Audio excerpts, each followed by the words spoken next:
एक बुद्धिमान संत थे जो अपने शिष्यों को आत्मनिरीक्षण और मौन के महत्व को समझाना चाहते थे। एक बार एक शिष्य ने संत से पूछा, गुरुजी, हम अपने भीतर की ओर कैसे लौट सकते हैं?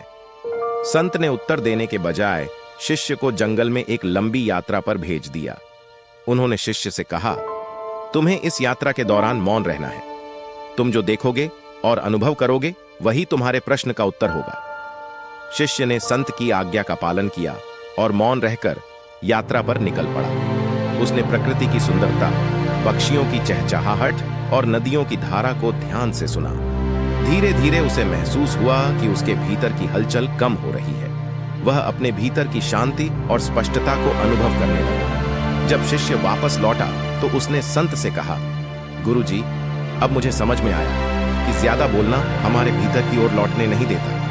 मौन हमें अपने भीतर की गहराई में ले जाता है, जहां हमें वास्तविक शांति और ज्ञान प्राप्त होता है। संत ने मुस्कुराते हुए कहा, बिल्कुल सही।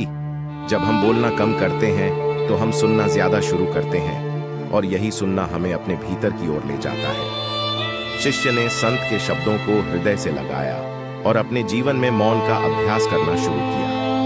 वह जल्द ही महसूस करने लगा कि मौन ने उसे अपने भीतर की आवाज सुनने और अपने सच्चे स्वरूप को पहचानने में मदद की। इस तरह बुद्धिमान संत ने अपने शिष्यों को आत्मनिरीक्षण और मौन के महत्व को समझाया। मौन ने उन्हें अपने भीतर की ओर लौटने, शांति और ज्ञान प्राप्त करने में मदद की।